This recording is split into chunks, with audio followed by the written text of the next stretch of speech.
মায়া কৌশিকের কথা শুনে বেশ লজ্জা পেয়ে গেল। কেনই বা পাবে না? নিজের কল্পনার পুরুষের মুখ থেকে এইভাবে নিজের প্রশংসা শুনে লজ্জা পাওয়ারই কথা। লজ্জার মাথাটা নিচু করে কাপা স্বরে বলল, কৌশিক ভাই, আপনিও না?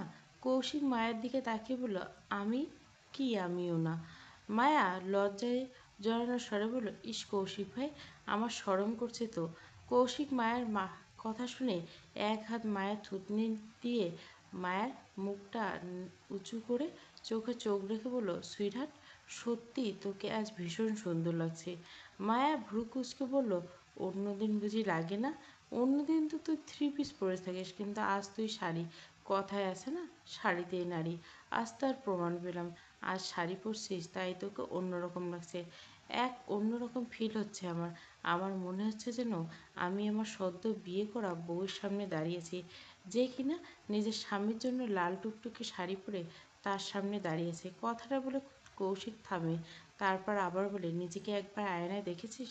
লাল শাড়িতে তোকে কি সুন্দর লাগছে, এমন যে আমার সামনে লাল আগুন সুন্দরী হয়ে আসলে এখন যদি আমি তোর এই আগুনে পুড়ে ছা।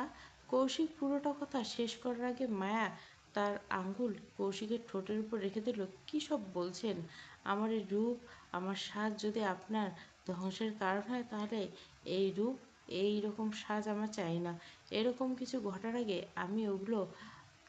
আমি আগুনে পুড়ে ছারখার করে দিব। মায়ের এই কথাটা শুনে কৌশিক ভুরু কুচকে বলল, জান, পুরো ফিল্মি ডায়লগ ছিল, কিন্তু ডায়লগটা এক কথায় জোশ ছিল। তোর কোন মুভি দেখে শিখলি জান? মায়া কৌশিকের কথা শুনে মুহূর্তের মধ্যে রাগে গদগদ হয়ে ফুলে উঠল। রাগে ভরসায় দু হাত লাল হয়ে গেল। পরক্ষণে দু হাত উঠিয়ে কৌশিকের বুক বরাবর পাঞ্চ মারতে লাগলো। মারতে মারতে রাগান্বিত স্বরে বলে, ফিল্মি ডায়লগ ছিল তাই না? উফ জান, লাগছে তো। ফিল্মি ডায়লগ ছিল? না না জান, কে বলছে ফিল্মি ডায়লগ? এটা একদম খাঁটি বাঙালি মুখ থেকে বেরোনো খাঁটি সত্য নতুন ডায়লগ ছিল। মজা করা হচ্ছে আমাকে নিয়ে তাই না? দেখাচ্ছি মজা। কথাটা বলে মায়া আরও জোরে জোরে পাঁচ মারতে লাগলো কৌশিকের বুকে। কৌশিক এবার নিজের বুকে হালকা ব্যথা অনুভব করল। জান, থাম, এবার লাগছে তো। অসভ্য নীর চৌধুরী, চুপ বেয়াদব, বেশি বড় হয়ে গেছিস তাই না? আরে বোকা, ওটা কথার কথা ছিল। একটু থেমে আবার বলল, তোকে কি ভীষণ সুন্দরই লাগছে রে জান। মায়া ভুরু কুচকে বলল, হয়েছে হয়েছে, নজরটা সরান এবার। তোর থেকে চোখ সরাতে পারছি না, আবার কিভাবে সরাবো? একদম আমার কল্পনার লাল পরীর মতো লাগছে। কৌশিকের কথাটা শোনা মাত্র মায়া মৃদু করে কৌশিকের বুকে আবারও পাঁচবার বলল, আমার কল্পনা লাল পরীর মতো? সত্যি করে বলেন তো, ওই মেয়েটা না হলে এক্ষুনি আপনাকে মেরে নদীতে ভাসিয়ে দিতাম। কী হলো বলেন না? কেন ওই মেয়েটাকে? আরে আরে, ওইটাও তুই, যাকে আমি বহু বছর আগে আমার কল্পনায় লালপুরি সাজিয়ে আমার কল্পনার রাজ্যে রানী করে রেখেছিলাম। কৌশিকের কথার মধ্যে মায়ের মুখের মুহূর্তের মধ্যে হাসি ফুটল। সত্যি বলছেন? হ্যাঁ রে জান, সত্যি। মায়া কৌশিকের কথা শুনে খুশি হলো। মুহূর্তের মধ্যে কড়া স্বরে বলল, এই কি বললেন আমাকে? নিজের কল্পনায় আমাকে সাজিয়ে রেখেছিলেন মানে? সত্যি করে বলেন তো, কল্পনায় আমার সাথে আর কি কী করছেন না হলে?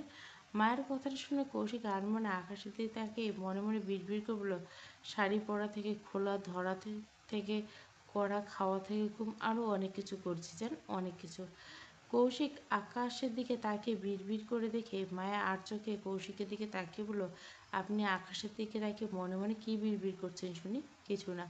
আমার কথার উত্তর দিন না কেন? মায়ের কথাটা ঘুরানোর জন্য কৌশিক বলল, আকাশে দেখছিলাম, সন্ধ্যা হয়ে আসছে, তা মেলায় যাবি না? মায়া আকাশের চারিপাশে এক নজর তাকিয়ে অবাক হয়ে বলে, হ্যাঁ হ্যাঁ চলেন। কি, কিন্তু যাবো কী করে? মোড় থেকে তো একটা রিক্সা নিয়ে আসতেই পারলেন না। রিক্সা লাগবে কেন? আমার বাইক আছে। কী করতে শুনি? বলেই কৌশিক মায়াকে ছেড়ে পাশ থেকে বাইক নিয়ে মায়ের সামনে এসে বলল, পিছনে উঠে বস। মায়া কোনো কথা না বাড়িয়ে বাইকের পেছনে উঠে কৌশিকের কাঁধ শক্ত করে ধরে বসলো। বাইক চলাকালীন আর কোনো কথা বলল না। হঠাৎ কৌশিক যেন রাইড নিল। এমনি মায়া ভয়ে কৌশিককে জড়িয়ে ধরে বলল, কৌশিক ভাই, একটু আসতে চলেন, আমার ভীষণ ভয় করছে। কৌশিক একটু মুচকি এসে বলল, ঠিক আছে। এভাবে বেশ অনেকক্ষণ কেটে গেল। সন্ধ্যা নেমে এলো। সন্ধ্যা নামার সঙ্গে সঙ্গে অবশেষে তারা মেলার সামনে এসে পৌঁছলো। কৌশিক বাইকটা থামাতে মায়া বাইক থেকে নেমে পড়ল। মায়ের বাইকে থেকে নামতে কৌশিক মেলার পাশে গ্যারেজে গিয়ে বাইকটা রেখে দিল। সাথে মায়া ছিল। কি যেন একটা মনে পড়তে কৌশিক বলল, মেলায় নিয়ে এসেছি, এখন দে। মায়া ভুরু কুচকে বলে, কী দিব? কী দিবি মানে? তুই না বলছিলি মেলায় নিয়ে আসলে আমাকে কেস দিবি? হ্যাঁ বলেছিলাম, তাহলে দে। আমি কি একবারও বলেছি যে মেলায় নিয়ে আসার সঙ্গে সঙ্গে দেবো? দেখ মায়া, এটা কিন্তু ঠিক না। এখন ওইসব বললে চলবে না। দে কেস বলছি। আমি কি একবারও বলছি দিব না? দিব, তবে মেলা থেকে ফেরার সময়। সত্যি তো? মায়া ভুরু কুচকে বলে, হ্যাঁ সত্যি। বলেই মায়া মেলার বড় গেটের সামনে এসে খুশিতে লাফিয়ে উঠল। যেই ঢুকতে যাবে অমনি একজন সিকিউরিটি গার্ড বলল, ম্যাম টিকিট? কিসের টিকিট? অমনি কৌশিক এসে হাজির হলো। সিকিউরিটি গার্ডের হাতে দুটো টিকিট ধরিয়ে দিয়ে বলল, এই যে নিন আপনার টিকিট। সিকিউরিটি গার্ড টিকিট দুটো দেখে বলল, ঠিক আছে, এবার আপনারা প্রবেশ করতে পারেন। বলে কৌশিক এক হাত ধরে মেলার ভেতরে প্রবেশ করলো। মায়া বেশ অবাক হয়ে বলল, আপনি না আমার সাথে ছিলেন, তাহলে টিকিট কখন আনলেন? আর আপনি কীভাবে জানলেন ভেতরে প্রবেশ করতে টিকিট লাগে? উপরে সাইনবোর্ডে তো সব লেখা আছে। বাইক রেখে আসার সময় উপরে তাকাতে দেখলাম, পরে তাড়াতাড়ি টিকিট কাউন্টারে গিয়ে টিকিট নিয়ে আসলাম। বাহ, খুব ফাস্ট তো দেখছি। আমি বুঝতেই পারলাম না। কৌশিক ভুরু কুচকে বলল, কত কথা বলিস তুই? হ্যাঁ, কথা বলবি নাকি মেলা ঘুরে দেখবি? মায়া মুচকে এসে বলল, হ্যাঁ চলেন। বলেই তারা প্রায় ঘন্টাখানেক লাগিয়ে দিল। পুরো মেলায় এদিক ওদিক ঘুরতে লাগলো। সাথে মায়া একের পর এক আচার, আইসক্রিম, হাওয়াই মিঠাই, ফুচকা, ঝালমুড়ি খেতে খেতে সে যেখানে যেটা চোখে পড়লো সেটা কিনে নিতে লাগলো। আর এগুলো সব কৌশিক চুপচাপ দেখতে লাগলো। মা একের পর এক আইটেম কিনে খাচ্ছে, আর বেচারা কৌশিক বারবার পকেট থেকে নোট বের করে দোকানদারকে দিচ্ছে। কৌশিক অবাক হলো, তুই এত খাবার খাচ্ছিস কেমন করে? মায়া আইসক্রিম খেতে খেতে কৌশিকের তাকে বললো, কই এত খাবার খাচ্ছি? তাই তো, কি এত খাচ্ছে? আমার চোখের সমস্যা। হ্যাঁ, বাসায় গিয়ে আবার চোখের ডাক্তার দেখান। বলে মায়া আইসক্রিম খেতে লাগলো। তখন কৌশিকের নজর পড়লো একটা বড় দোকানের দিকে। কৌশিক একটু এগিয়ে গিয়ে কিছুক্ষণ দোকানে এদিক ওদিক তাকিয়ে কি যেন একটা দাম করে কিনে সোজা চলে আসলো মায়ের কাছে। মায়ের এখনো আইসক্রিম খাচ্ছে, প্রায় শেষের দিকে। এমন সময় মায়া বললো, চলেন কৌশিক ভাই, ওই দিকটা যাই। কৌশিক মুচকে এসে নরম বলল, চল। বলে তারা যেতে লাগলো। যেতে যেতে কৌশিক ভুকুচি কৌশিক বললো, আরও কিছু খাওয়া বাকি আছে নাকি? বাকি থাকলে ওটা খেয়ে নিন। কৌশিকের কথা শুনে মায়া একটু দোকানের দিকে আঙুল তুলে ইশারা করে বলল, ওই যে ওই দোকানটা দেখতে পাচ্ছেন? কোনটা? আমার আঙুল বরাবর তাকান। দেখতে পাচ্ছেন? হ্যাঁ। তাহলে দাঁড়িয়েছেন কেন? মেলায় আসছেন আর গুড়ের জিলিপি খাবো না? গুড়ের জিলিপি ছাড়া মেলা জমে?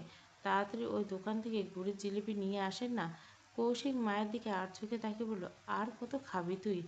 আপনি না বললেন যা খাওয়ার বাকি সময় খেয়ে নে? তাড়াতাড়ি যান, আমি সামনের ফাঁকা জায়গায় দাঁড়িয়েছি। হ্যাঁ হ্যাঁ, যাচ্ছি যাচ্ছি। বলে কৌশিক যেতে গেল। যেতে যেতে দাঁতে দাঁত পিষে একটু জোরে জোরে বলল, এ তো বিয়ের আগে আমাকে ফকির করে দিচ্ছে, বিয়ের পর কী করে আল্লাহ জানে, রাক্ষসী মেয়ে একটা। মেলায় মানুষের কোলাহলের মধ্যে মায়া কৌশিকের বলা কথার মধ্যে কিছু শুনতে পেল না। তাই কৌশিক চলে যেতে মায়া সে ফাঁকা স্থান গিয়ে গাছের নিচে বেঞ্চে বসে পড়ে। একটু পরে কৌশিক গুড়ের জিলিপি নিয়ে মায়ের সামনে হাজির। কৌশিক মায়ের পাশে বসে জিলিপি থলেটা মায়ের দিকে এগিয়ে দিয়ে বলল, নে ধর। মায়া গুড়ের জিলিপির থলেটা দেখে লোভ সামলাতে না পারে কৌশিকের হাত থেকে থলেটা ছিনিয়ে নিল। তারপর নখ দিয়ে থলের উপরে অংশ ছিঁড়ে ফেলল। থলে খোলার সাথে সাথে লালচে রসালো গুড়ের জিলিপিগুলো চোখে পড়তে সে আর নিজেকে থামাতে পারল না। একের পর এক হাতে তুলে মুখে পুরে খেতে লাগলো। মায়ের এই কাণ্ড দেখে কৌশিক গালে এক হাত রেখে অবাক চোখে ড্যাব ড্যাব করে তার দিকে তাকিয়ে রইল। কৌশিক আসলে জিলিপি তেমন পছন্দ নয়, কিন্তু মায়াকে এভাবে লাল গুঁড়োর রসে ভেজা জিলিপি খেতে দেখতে তার মুখ থেকে যেন পানি হয়ে গেল।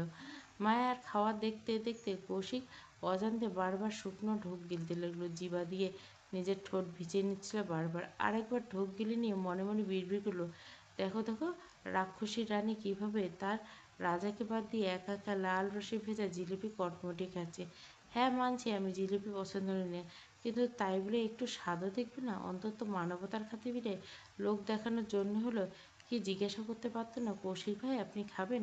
এতগুলো জিলিপির মধ্যে এক খণ্ড নিজে হাতে দিলে কি এমন ক্ষতি হতো? মায়া এখনও জিলিপি খাওয়ায় পুরোপুরি মগ্ন। কৌশিকের চোখ মায়ের সাথে। একবার সেই হাতের সাথে মুখে ওঠা জিলিপির দিকে ঘুরে ঘুরে বারবার ওঠানামা করছে। মায়ের হাতে তাল মিলিয়ে তার চোখের থেকে তাল মিলিয়ে নাচছে। হঠাৎ খেতে খেতে মায়ের নজর পড়ল কৌশিক আর চোখে ড্যাব ড্যাব করে তার দিকে তাকিয়েছে। তার দিকে অদ্ভুত মুখে অদ্ভুত এক ছটফট নেই। কৌশিকের এমন অবস্থা দেখে মায়ের মুখের জিলিপি পুরো খেতে খেতে বলল, আমার দিকে এমন তাকিয়েছেন কেন? হঠাৎ মায়ের বলা কথাটা কানে আসতে কৌশিক হালকা করে চমকে উঠল। মুখে একটু অপ্রস্তুত ভাব নিয়ে আমতা আমতা করে বলল, কই কই না তো। মায়া ব্যাপার সুলভ বুঝতে পেরে হালকা মুচকে এসে শিশু সুলভ চলে বলল, মুখে পানি চলে এসেছে বুঝি? কৌশিক সঙ্গে সঙ্গে আমতা আমতা করে বলল, কী সব বলছিস ও লেলে? বলে মায়া কৌতুক করে আর একটা জিলিপির টুকরো হাতে দিয়ে তার ঠোঁটের সামনে ধরল। তারপর জিভ দিয়ে পুরো ঠোঁটটা আস্তে করে চেটে নিয়ে, উহ কি মজা! রসে ভরা গুড়ের জিলিপি খেতে কি মজা!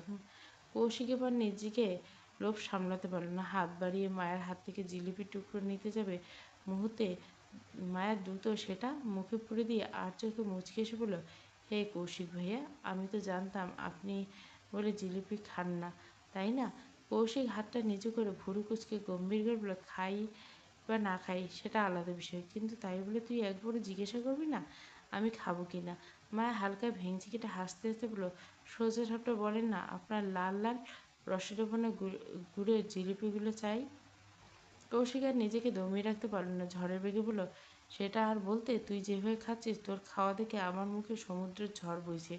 কথাটা বলে কৌশিক যখন জিলিপির থলিতে হাত বাড়াতে গেল তখন মায়া সেটা সরিয়ে নিয়ে দুষ্টুমি ভরে চোখে বলল, না না কৌশিক ভাই, আমি তা দেবো না, এগুলো এগুলো শুধু আমার জন্য, আপনি চাইলে নিজেরটা কিনে নিন। কৌশিক ভুরু কুচকে মুখ বাঁকিয়ে বলল, মেলায় আসার পর থেকে তুই হাড়ে হাড়ে একটার পর একটা খাবার খাচ্ছিস। মায়ের নির্বিষরে, হ্যাঁ তো খাচ্ছি তাতে কি?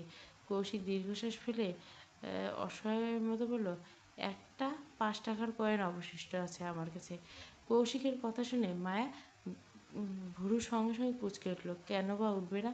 গিরির জিলিপি তার ভীষণ পছন্দ, আর সেই জায়গা থেকে ভাগ করে খাওয়া দেওয়া তার কাছে একেবারে বিলাসিতা।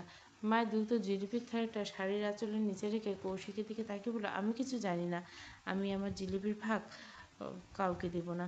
কৌশিক মুখটা একটু গোমড়া করে বলল, এখন তো অনেকগুলো আছে, একটু দিলে কি এমন ক্ষতি? আমি একটু দেখে নিই গিরির জিলিপি খেতে কেমন লাগে। মায়ের ঠোঁট ফুলিয়ে উত্তর দিল, না না, একদম বাজে খেতে এই গুড়ের জিলিপি, আপনার খাওয়ার নেই, দরকার নেই। কৌশিক হাল ছেড়ে না দিয়ে উনুনে শুয়ে বলল, আচ্ছা যাই হোক, একটা দে না। না দিব না, একটা প্লিজ। মা একটু ভেবে বলল, ঠিক আছে দেবো, তবে একটা সাথে বল। একটাই দিব, কিন্তু পরে আর চাইতে পারবে না, এটা বলে দিলাম। কৌশিক কিছুক্ষণ চুপ থেকে মুচকি এসে বলল, ঠিক আছে, চাইবো না আর। কৌশিকের কথাটা শোনার পর মায়ের শাড়ির আঁচলের নিচ থেকে থলেটা বের করে এলো। সেখান থেকে একটি মাত্র জিলেপির টুকরো কৌশিকের হাতে দিল। এটা দেখে কৌশিক একটু বিরক্ত হয়ে বলল, একটা চাইছি বলে একটাই দিলি? মা সঙ্গে সঙ্গে ভুরু কুচকে বলল, দেন দেন, আপনার খাওয়ার দরকার নেই। কৌশিক একটু হাসার ভান করে মাথা নাড়িয়ে বলল, না থাক, একটাই যথেষ্ট। বলে কৌশিক জিলিপির টুকরোটা হাতে নিয়ে এদিক ওদিক ঘুরে দেখতে লাগলো। তারপর এক কামড় বসাতে তার পুরো শরীর শিউরে উঠল। টুকরোতে চিবোতে চিবোতে চোখ বন্ধ হয়ে অদ্ভুত ভেসে গিয়ে বলল, উফ জান, তুই খেতে কি মজার!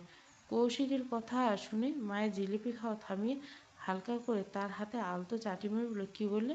না মানে জিলিপি খেতে কি মজা? ও তাহলে সেটা বলুন। কৌশিক এবার হাসতে হাসতে বলল, বিশ্বাস কর, এর আগে আমি কখনো মজার জিলিপি খাইনি। ছোটবেলায় একবার আমতা আমতা করে খেয়েছিলাম, ভালো লাগেনি। এরপর থেকে আজ পর্যন্ত জিলিপির নাম মুখে নিইনি, কিন্তু আজ খেয়ে মনে হচ্ছে যেন আমি কোনো অমৃত খাচ্ছি। ইস কী মজা! ছোট থেকে এত মজার খাবারটা মিস করে আসছি। তুই ঠিকই বলছিস, রসে ভরা লাল লাল গুড়ের জিলিপি ছাড়া মেলা জমে না। দাঁড়া, আমি আরও জিলিপি নিয়ে আসছি। মায়ের ভুরু কুচকে বলল, কিন্তু আপনার তো টাকা নেই বলেছিলেন। ওটা তো আমি এমনি বলছিলাম। মায়ের ঠোঁট বাঁকিয়ে বলে, মিথ্যুক একটা। তুই যা মন চায় বল, আমি এক্ষুনি গিয়ে এক আগে জিলিপি নিয়ে আসি। কথাটা বলে কৌশিক যেই উঠতে দেবে অমনি মায়া বলল, জিলিপি আনতে দেবে না, এখানে অনেক আছে। ওটা বললে তোর লাগবে?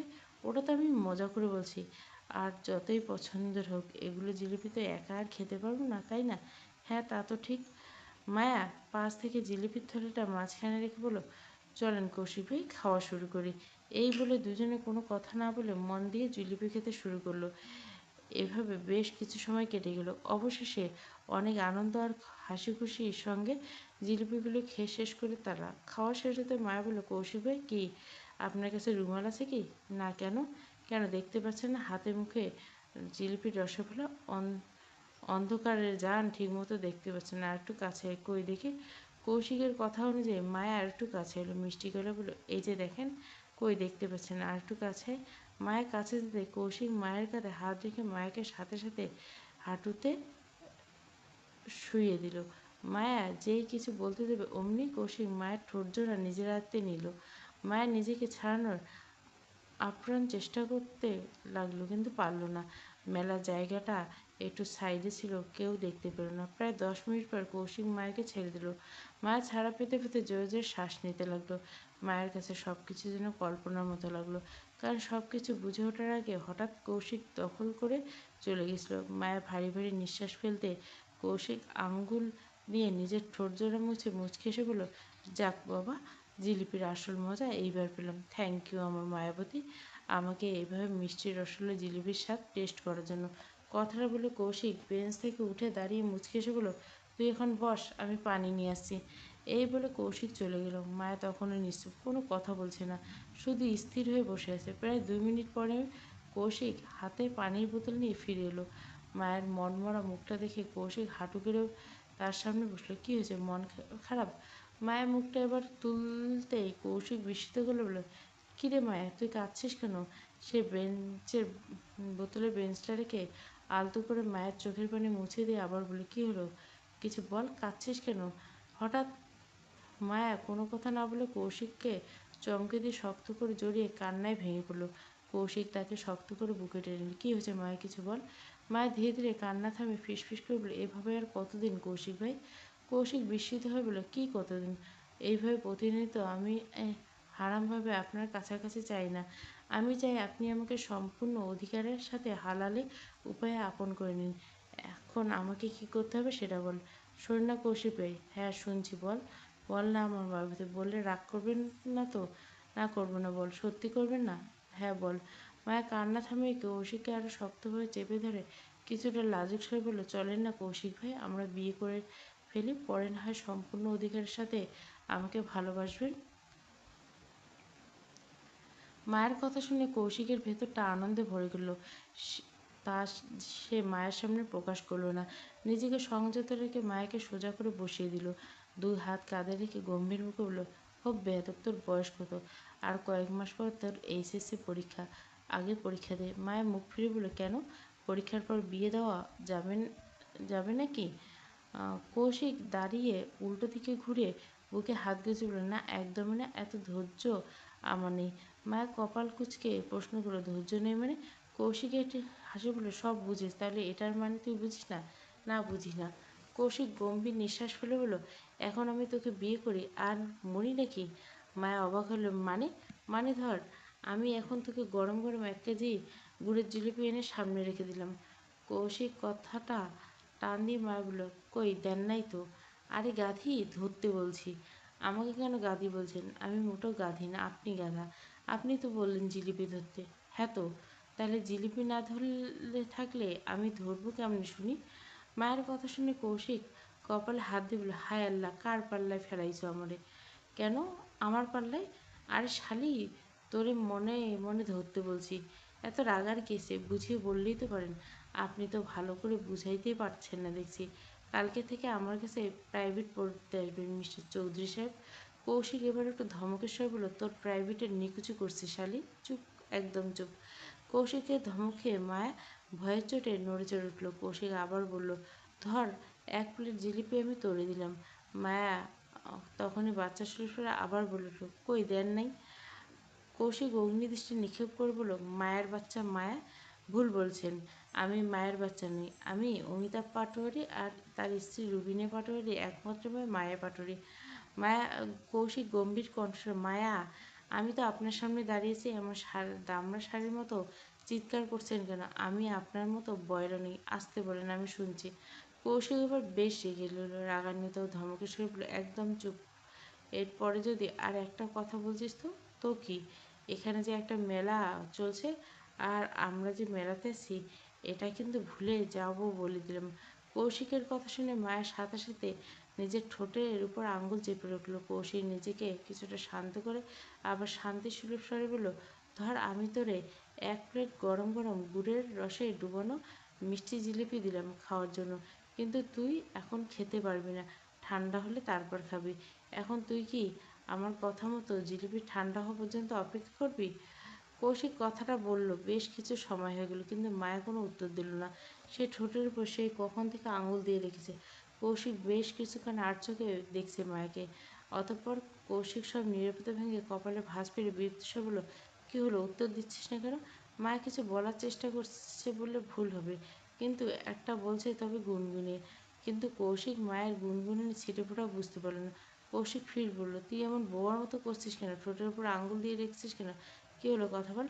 একে জিলিপির নাম শুনে মায়ের তর্স হয়েছিল না, তার উপর কৌশিকের ধমক। জিলিপির নাম শুনে মায়ের মুখে পানি চলে এসেছে সে কখন। কৌশিকের যেই কথাটা বলল অমনি মায়া তার ঠোঁটের উপর থেকে আঙুল সরালো। ঠোঁট দিয়ে আঙুল সরানোর পর জিভ দিয়ে ঠোঁট ভিজিয়ে একদমই বলতে শুরু করলো, মোটেও না, একদমই না, একটুও না। গুড়ের জিলিপি ঠান্ডা হলে খেতে মজা লাগে না, হালকা গরম গরম গুড়ের জিলিপি খেতে হয়। একদমই আমি ঠান্ডা হওয়া পর্যন্ত অপেক্ষা করতে পারবো না। এই বলে সে আবার জিভ দিয়ে নিজের ঠোঁট ভিজিয়ে নিল। কৌশিক মায়ের সেই ভঙ্গি লক্ষ্য করে মুচকি হেসে বলল, তাহলে বুঝ, তুই সামান্য জিলিপি ঠান্ডা হওয়া পর্যন্ত অপেক্ষা করবি না, আর বিয়ের পর তোর পরীক্ষার সময় আমি তোকে। মায়া কপালে কুচকে জিজ্ঞাসা করলো, তোকে? কি তোকে? না মানে আমি তখন নিজেকে কীভাবে সামলাবো? কী সামলাবেন? কৌশিক ভুরু কুচকে বলে, এখনও বুঝিসনি? না বুঝিয়ে বলেন। কৌশিক কিছু বলতে যাবে অমনি মায়া আবার ভুরু কুচকে ঠোঁট ফুলে বলল, এই, আপনি টপিক থেকে সরে যাচ্ছেন কেন? উত্তর দেন না কেন? কৌশিক মায়ের দিকে তাকিয়ে হাসলো, তারপর শান্ত গলে বলল, উত্তর তো আমি আগেই অনেক দিয়েছি। কই, তোর পরীক্ষা শেষ হোক তারপর। পাক্কা? হ্যাঁ, 100% পাক্কা। এই বলে কৌশিক মনে মনে বিড়বিড় করলো, তোর পরীক্ষা একবার শেষ হোক মায়াবতী, ততদিন নিজে না হয় দমিয়ে রাখলাম, বিয়ের পর হাড়ে হাড়ে বুঝাবো, সবটুকু সুদে আসলে আদায় করে নেব। তোকে দেখে দেখে নিস। মা আর চোখে কৌশিকের দিকে তাকিয়ে জিজ্ঞাসা করলো, কী বিড়বিড় করছেন কৌশিক ভাই? কৌশিক অপ্রস্তুত হয়ে মাথা চুলকে বলল, না কিছু না। এরপর দুজনে চুপচাপ, তাদের মাঝে নেমে এলো এক অদ্ভুত নীরবতা। হঠাৎ মায়ের মনে পড়ল সময়ের কথা। সে দ্রুত ব্যাগে হাত ঢুকে ফোনটা বের করলো। স্ক্রিন অন করতে তার চক্ষু চরকার। রাত 10টা বাজতে আর মাত্র 5 মিনিট। তড়িঘড়ি করে ফোনটা ব্যাগে চালান দিয়ে আতঙ্কিত করে বলল, কৌশিক ভাই, অনেক রাত হয়ে গেছে, এবার আমাকে বাড়িতে দিয়ে আসেন। আব্বু আম্মু নিশ্চয়ই এতক্ষণ বাড়ি চলে এসেছে। আজকে আমার কপালে নিঘাত শনিয়েছে। কৌশিক হেলতে তুলতে শান্ত গলে বলল, আরে এত ভয় পাওয়ার কিছু, চিল। মায়া চোখ কুচকে ঝাঁঝালো গলে বলল, চিল? বাসায় গেলে আম্মু যখন ঝাড়ু দিয়ে চিল নেবে না, তখন সারা জীবন মনে থাকবে। কৌশিক হেসে বলল, এত তাড়াহুড়ো করিস কেন? আর একটু বস, তোর জন্য একটা গিফট আছে। গিফট? শব্দটা কানে যেতে মায়ের ভেতর রাগ আর বাড়ি যাওয়ার চিন্তা মুহূর্তে জ্বলে গেল। এক অজানা উচ্ছ্বাস নেচে উঠল তার মন থেকে। চোখে মুখে উজ্জ্বল হাসি ফুটিয়ে এসে বলল, সত্যি? কই দেখি দেখি। কৌশিক মুখটা হেসে বলল, আগে তোর হাতটা বাড়া। মায়া কৌতূহল হয়ে জিজ্ঞেস করলো, ডান হাত দেবো না বাঁ হাতটা দে? ঠিক তখন এই নিন। মায়া তার বাঁ হাতটা বাড়িয়ে দিতে কৌশিক আবার আবদার করলো, এবার চোখ বন্ধ। কেন বন্ধ কর না, বললাম তো সারপ্রাইজ দিতে। মায়া মুচকে এসে বলল, ঠিক আছে, করলাম। কৌশিক দুষ্টুমি করে বলল, চিটিং করবি না কিন্তু? আরে করবো না, এই দেখুন। হাত দিয়ে চোখ একদম ঢেকে নিলাম। মায়ের চোখ বন্ধ করতে কৌশিক পকেট থেকে একটা ছোট্ট মখমলে ব্যাগ বের করলো। ব্যাগ খুলতে বেরিয়ে এলো একগুচ্ছ চকচকে ডিজাইন করা লাল কাচের চুড়ি। কৌশিক অতি সাবধানে মায়ের নরম হাতটায় নিজের হাতের মুঠোয় নিয়ে এক এক করে চুড়িগুলো পরাতে শুরু করলো। কাচের চুড়ি সে রিনরিন শব্দ হতে কৌশিকের হাতের স্পর্শ মায়ের সারা শরীরে এক অদ্ভুত শিহরণ বয়ে গেল। আনন্দের অতিশয্যে মায়া নিজেকে আটকে রাখতে পারল না। সে চোখের উপর থেকে হাত সরিয়ে বিস্ময়ে বিমূঢ় হয়ে গেল। হাতে কাচের চুড়িগুলো তার ফর্সা হাতে কি অপরিণয় মানিয়েছে। সে প্রায় খুশিতে চিৎকার করতে যাচ্ছিল, তখনই কৌশিক তার হাতটা মৃদু চাপে দিয়ে বলল, এই, চিটিং করলি কেন? আমি তো বলেছিলাম চোখ বন্ধ করে রাখতে। আচ্ছা, সমস্যা নেই, আর দুটো পড়ানো বাকি আছে, হাতটা সোজা কর। মায়ের কোনো কথা না বলে মন্ত্রমুগ্ধের মতো হাতটা সোজা রাখলো। কৌশিক বাকি চুড়িগুলো পরম যত্নে পরিয়ে দিল। কাজ শেষ করে সে মাথা তুলে তাকালো, দেখলো মায়া অপলক দৃষ্টিতে তার দিকে তাকিয়ে আছে। কৌশিক একটু দুষ্টু এসে বলল, ও হ্যালো, কী হলো? এমন করে দেখছিস কেন? দেখে তো মনে হচ্ছে চোখ দিয়ে আস্ত গিলে খাবি আমায়। মায়া যেন স্বপ্নের ঘোর থেকে বাস্তবে আশ্রয় পড়ল। লজ্জায় তার ফর্সা গাল দুটো আপেলের মতো লাল হয়ে উঠল। সে মাথা নিচু করে ভাঙা গলে বলল, ধ্যাৎ, আপনিও না? কৌশিক ভুরু কুচকালো, দুষ্টু স্বরে বলল, ইস, দেখো দেখো কি মিষ্টি করে লজ্জা পাচ্ছে। মায়ের মুখ ফুটালো লজ্জা চাপিয়ে রাখার জন্য। নিচের দিকে তাকিয়ে মায়া বলল, ইস, কি করছেন, আমার লজ্জা লাগছে। আর থ্যাংক ইউ। কৌশিক এবার সেই চিরচেনা বাঁকা হাসিটা আসলো, বলল, শুধু থ্যাংক ইউ, আর কিছু দিবি না? আর কি দিব? মায়া অবোধ প্রশ্ন করলো, কেন, একটা কিস দিবি? এই, একদমই না, বলে মায়া দ্রুত পিছিয়ে গেল। কৌশিক হো করে হেসল, বলে, ঠিক আছে, আজ যেহেতু একটা কিসি অলরেডি নিয়ে ফেলেছি, তাই আর জোর করবো না, নইলে কিন্তু তুই আজ মাপ পেতি না মেয়ে। মায়া এবার আড়ালে হেসে গাল ফুলিয়ে মায়া অভিমানে বলল, অসভ্য। কৌশিক আরও কাছে এসে নেশাতুর কণ্ঠে বলল, নাম সহ পুরোটাই বল না, তোর মুখ থেকে অসভ্য শব্দটা শুনলে আমার ভিতরে অন্যরকম একটা অনুভূতি হয়, এমনকি আরও বেশি অসভ্য হতে ইচ্ছে করে তখন। মায়া এবার পুরোপুরি লজ্জায় রাঙা হয়ে গেল। সে মাথা নিচু করে মুচকে এসে ফিসফিসে বলল, আপনি আসলে অসভ্য নীর চৌধুরী। সময়টা ছিল খুব সংক্ষিপ্ত, কিন্তু হৃদয়ের মণিকোঠায় গেঁথে রাখার মতো এক গভীর মুহূর্ত। মেলার আলো ও ঝলমলে ভিড়ের মাঝেও মায়ের চোখ ছিল এক অদ্ভুত অস্থিরতা। চারপাশে এত শোরগোল, অথচ মায়া যেন কোনো এক অজানা ঘরে হারিয়ে গেছে। কৌশিক মায়ের সেই নিস্তব্ধতার চাহনি অর্থ খুঁজতে চাইল। সে আলতো করে মায়াকে নিজের দিকে টেনে নিতে বসন্তের চঞ্চল বাতাসে মায়ের অবদ্ধ চুলগুলো উড়িয়ে তার গালে, কপালে, ঠোঁটের কোণে লেপ্টে দিল। কৌশিক পরম মমতায় আঙুলের ডগায় নিয়ে সেই অবদ্ধ চুলের গোছাগুলো সরিয়ে দিতে দিতে নিচু স্বরে বলল, ওহে আমার মায়াবতী, পলকহীন চোখে এভাবে কি দেখছিস শুনি? মায়া এবার আর লজ্জায় মুখ লুকাল না, বরং এক অদ্ভুত অধিকারবোধ নিয়ে সে কৌশিকের গলা জড়িয়ে ধরল। সময়ের চাকা যেন এই মুহূর্তে থমকে গেল। কৌশিকের ঠোঁটের কোণে এক চিলতে প্রশান্ত হাসি ফুটে উঠল। সে মায়ের কানে ফিসফিসে বলল, ভালোবাসি অনেক মায়াবতী, ভীষণ ভালোবাসি। মায়া কৌশিকের প্রশস্ত বুকের ভাঁজে মুখ লুকিয়ে লাজুক কণ্ঠে চাইতেছিল, কতটুকু ভালোবাসেন আপনি আপনার এই মায়াবতীকে? কৌশিক দু হাতে মুঠোয় মায়ের মুখটা তুলে ধরল, তারপর তার কপালে এক দীর্ঘ ও শীতল চুম্বন এঁকে দিল। ভালোবাসার কোনো পরিমাপ হয় না রে পাগলি, তবে এতটুকু মানি, বাবা মার চেয়ে একটু কম, কিন্তু নিজের জীবনের চেয়ে অনেক বেশি ভালোবাসি আমি তোকে। মায়ের মুখ তখন লজ্জায় রাগে লাল হয়ে গেল, টকটকে আপেলের মতো হয়ে উঠল। তার নাকের ডগা সেই লাজুক আভা দেখে কৌশিক মুচকে এসে বলল, এই লাজ যাবতীয় অনেক রাত হয়েছে, এবার কি বাসায় ফিরবি না? বাসা শব্দটা কানে যেতে হুঁশ ফিরল। সে আঁতকে উঠে বলল, আরে হ্যাঁ, তাড়াতাড়ি পৌঁছে দিন কৌশিক ভাই, আজ বাসায় গেলে নিক্ষাত আমার কপালে শুনিয়েছে। কৌশিক আর দেরি করলো না, গ্যারেজ থেকে বাইকটা নিয়ে মায়কে উঠতে বলল। মায়ের পেছনে বসতে এক অজানা আশঙ্কায় কৌশিকের পিঠ শক্ত করে জড়িয়ে ধরল। রাতের নিস্তব্ধতা চিরে বাইক ছুটতে লাগলো। রাস্তার খানাখন্দা বারবার ধাক্কা লাগলো। মায়ের বিরক্ত হয়ে বলল, একটু আস্তে চালান কৌশিক ভাই, ভয় লাগছে তো। কৌশিক কৌতুক করে বলল, আস্তে তো চালাচ্ছি, রাস্তা বেশি সুন্দর তো, তাই গাড়িটা একটু নাচানাচি করছে। মায়ের মুখ বাঁকিয়ে উঠল, রাস্তার দোষ দিচ্ছেন কেন, নিজে চালাতে পারছে না সেটা রাস্তার উপর চাপাচ্ছেন? কৌশিক আর চোখে তাকিয়ে দাঁত কিরমির করে বলল, খুব কথা বেড়েছে তাই না, চুপচাপ বস, নইলে কিন্তু এক্ষুনি নামিয়ে দেবো, চলে যাব। এই কথা শুনে মায়ের সাথে সাথে চুপ করে গেল। এরপর দুজনে কিছুক্ষণ চুপ, শুধু বাতাসের সুর শব্দ কানে আসলো। মায়া চুপচাপ থাকলো, মোটেও ভালো লাগছিল না। নীরবতা ভাঙতে মায়া রসিকতা করে বলল, দেশটা তো ভাঙাচোরা, রাস্তা ভালো থাকবে করতে, এই দেশটারে কোন কটকটিওয়ালা তো কিনবে না, নইলে এতদিন ভাঙারি দোকানে বিক্রি করে কটকটি কিনে খেয়ে ফেলতাম। কৌশিক এবার সজোরে হেসে বলল। মায়ের এই অদ্ভুত সব চিন্তা ভাবনা তাকে সবসময় আনন্দ দেয়। হাসি থামিয়ে সে বাইকে গতি বাড়ালো। মায়া বলল, আপনি এভাবে বাদরের মতো হাসছেন কেন শুনি? কৌশিক হাসি থামিয়ে বলল, না এমনি।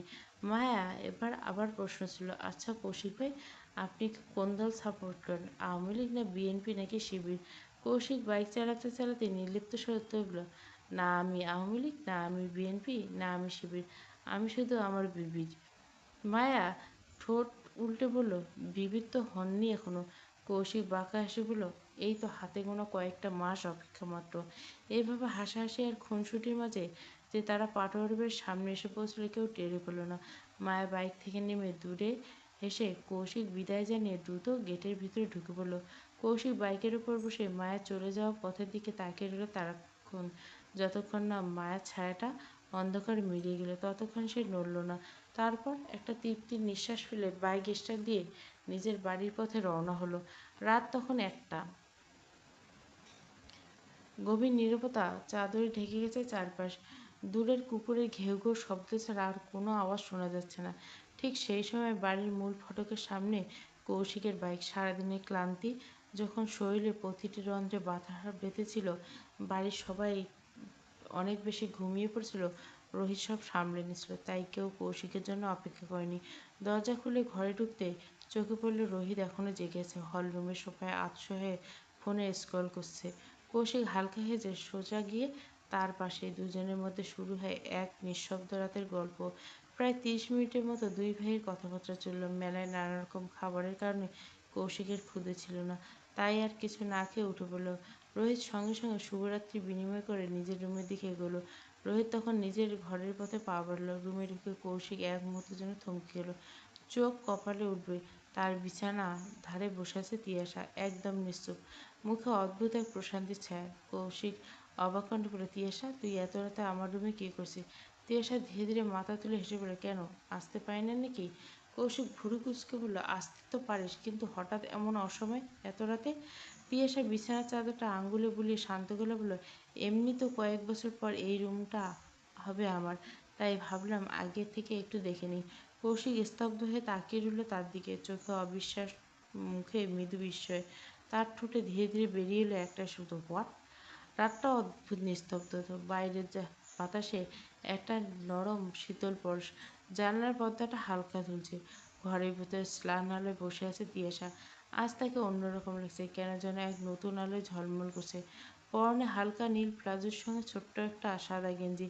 গেঞ্জিটা এত পাতলা যে সাদা রঙের কারণে আলোয় সব কিছু স্পষ্ট। এতক্ষণ কৌশিক তা খেয়াল করেনি, কিন্তু এই তিয়াশা বিছানা থেকে উঠে দাঁড়াতে কৌশিকের চোখ হঠাৎ থমকে যায়। অনিচ্ছার সাথে কিছু দেখে ফেলেছে সে।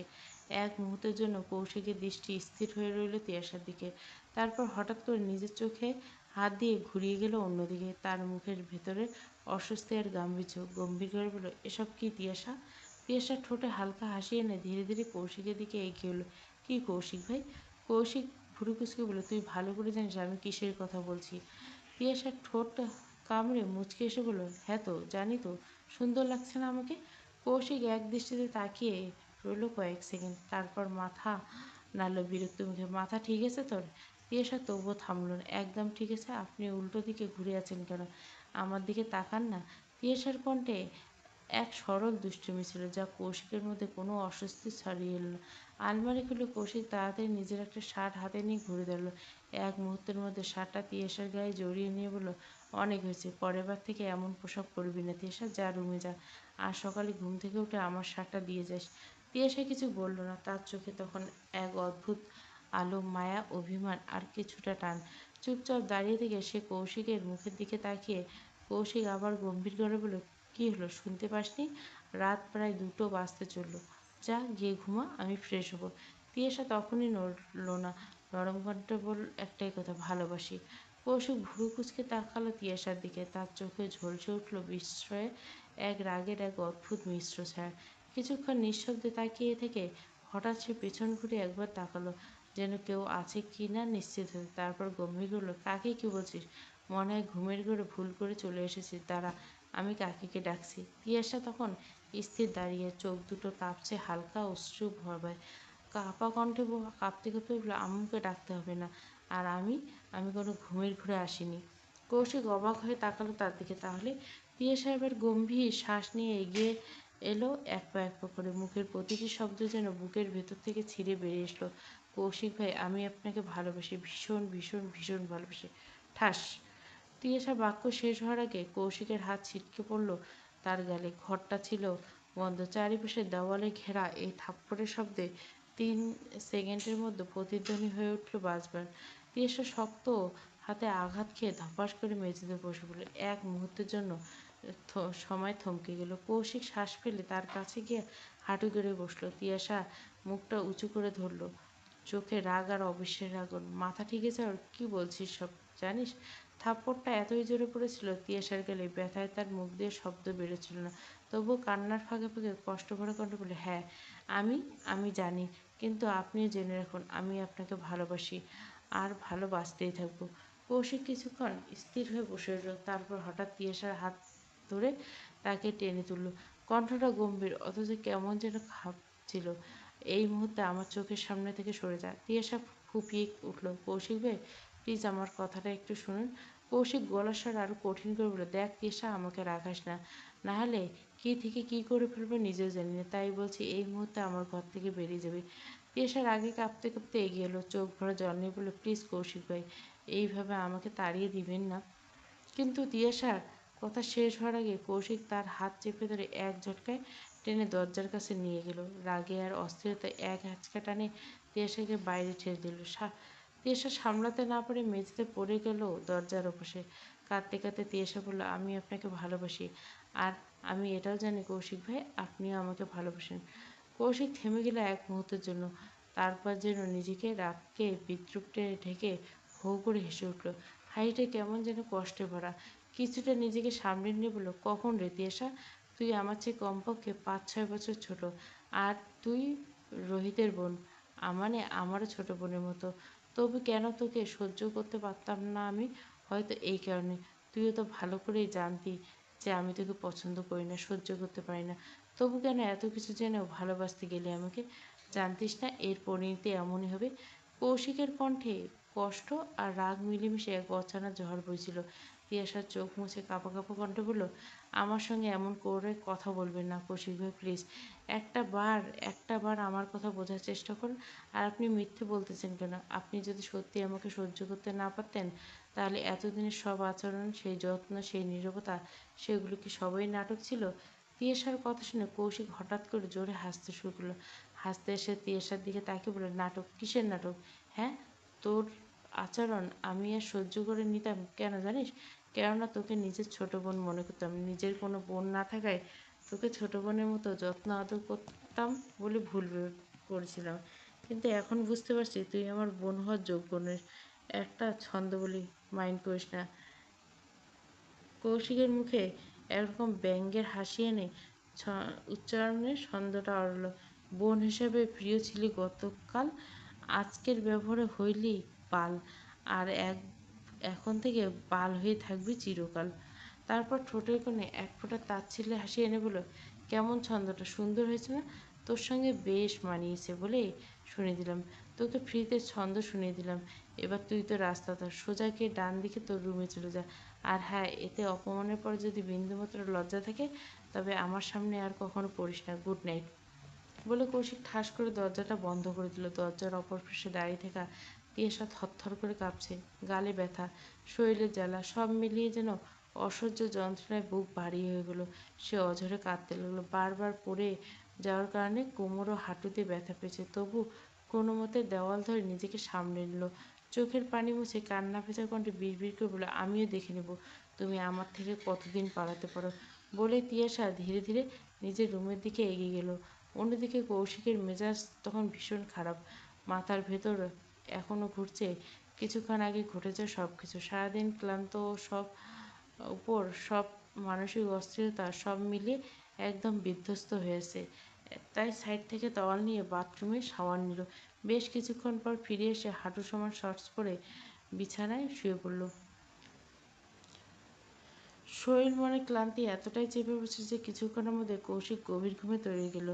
সকাল প্রায় 10:30। চৌধুরীর বাড়িটা আজ যেন উৎসব আমেজে ভরে গেছে। কেনই বা হবে না?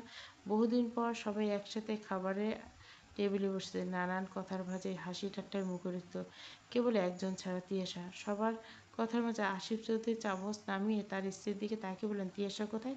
কতবার ডেকে পাঠালাম, এখনো এলো না। সাথে সাথে রোহিত বলে উঠল, হ্যাঁ আম্মু, তিয়াশা কোথায়? সকাল থেকে দেখছি না।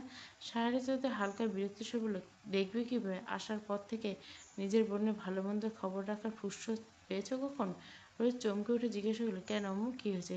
সাহারি চৌধুরী নিঃশ্বাস ফেলে বলল, সকালে ডাকতে গেছিলাম, দেখি শরীর জ্বর প্রচণ্ড, শরীর জ্বর ফুরিয়ে যাচ্ছে। মুহূর্তে টেবিলের পরিবেশ নিস্তব্ধ হয়ে গেল। সবার খাওয়া থেমে গেল। কেবল কৌশিক চুপচাপ খাবার খেতে লাগলো। আসিফ চৌধুরী হালকা রাগের সুরে বলল, কি বলছো এসব? আমার মেয়ের জ্বর উঠেছে, আমিও জানতে পারি না? এতক্ষণ বললে না কেন? সায়রা যদি শান্তভাবে বলল, এত চিন্তা করবেন না, তখন আপনি ঘুমাচ্ছিলেন তাই বলিনি। আমি দেখামাত্র ডাক্তার সাহেবকে ডেকে এনেছিলাম, উনি এসে পরীক্ষায় বলেছেন চিন্তার কিছু নেই, কিছু ওষুধ আছে, ওষুধগুলো নিয়মিত খেলে তিয়াশা সেরে আসবে। কথা শেষ হতে আসিফ চৌধুরী তাড়াহুড়ো করে হাত ধুয়ে গেলেন মেয়েকে দেখতে। রোহিত উঠে যাচ্ছিল, কিন্তু সায়রা চৌধুরী মৃদু হেসে খাবার শেষ করে তারপর যেও।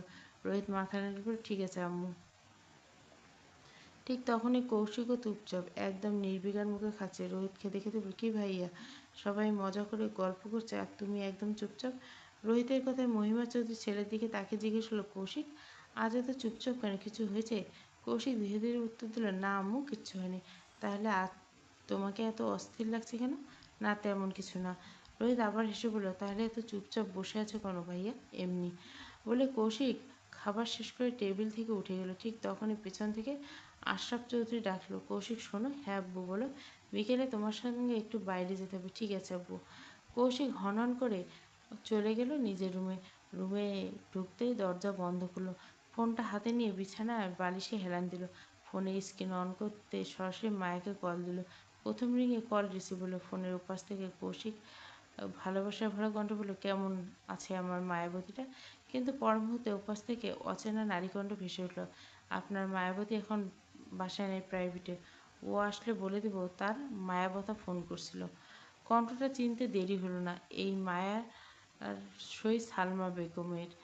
কৌশিক মুহূর্তের মধ্যে থমকে বিড়বিড় করে বলে, খাইছে রে বলে সঙ্গে সঙ্গে ফোনটা কেটে দিল কৌশিক।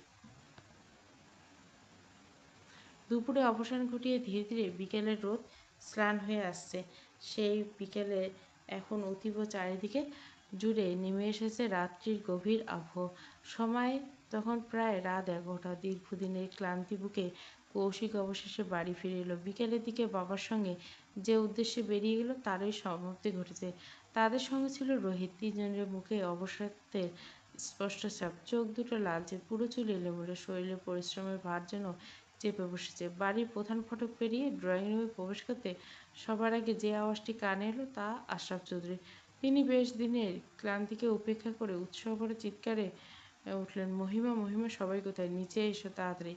আশরাফ চৌধুরীর উচ্ছ্বাসিত চেঁচামেচিতে সবাই রুম থেকে ছুটে এসে হল রুমে জড়ো হলো। মহিমা চৌধুরী একটু বিস্মিত কণ্ঠে বললেন, কি হয়েছেটা কি, আপনি এভাবে চেঁচাচ্ছেন কেন? আশরাফ চৌধুরী উত্তেজিত স্বরে বললেন, সাদিকিয়ে চেঁচাচ্ছি তাহলে? তিনি গর্বে উত্তর দিলেন, আমার ছেলে আর অকর্মণ্য নেই। কাল থেকে সে আমার পরিবর্তে আমাদের কোম্পানিতে যোগ দিতে চলছে। কথা শুনে মুহূর্তের মধ্যে চারপাশ নিস্তব্ধ হয়ে গেল।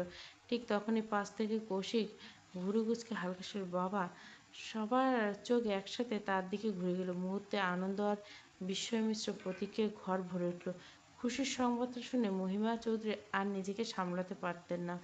তীর চোখ বেয়ে দুফোঁটা অশ্রু গড়িয়ে পড়ল। তিনি দ্রুত কৌশিকের কাছে এসে জড়িয়ে ধরলেন। মমতা ভরা হাতে কৌশিকের গাল ছুঁয়ে মুখটা নিচু করে তার কপালে চুমু খেলেন।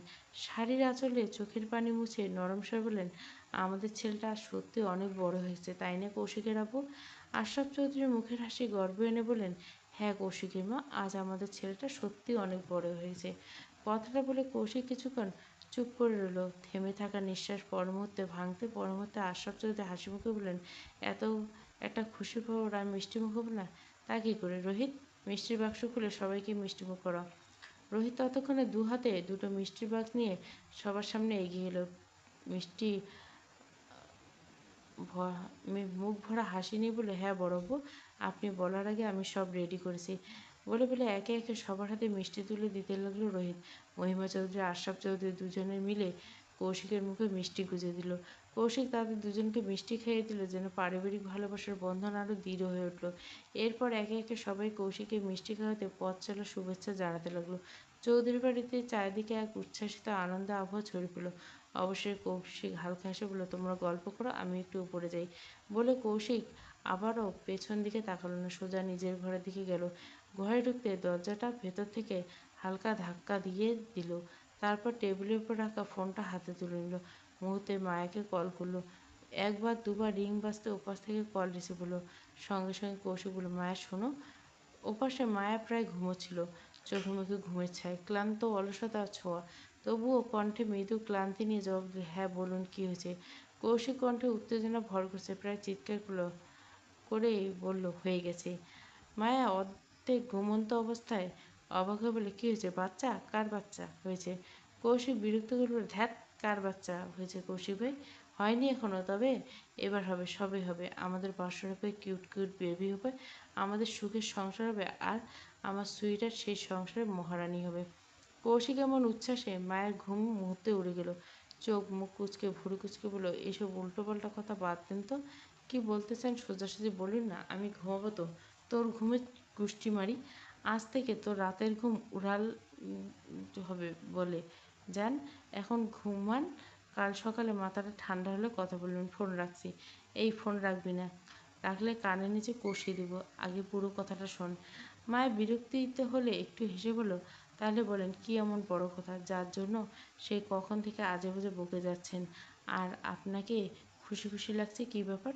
কৌশিক গভীর নিঃশ্বাস ফেলে বলল, তো খুশি খুশি লাগবে না? কাল থেকে আমি আমাদের নতুন কোম্পানিতে জয়েন হতে যাচ্ছি। কথাটা শুনে মায়া যেন এক মুহূর্তের জন্য নির্বাক হয়ে গেল।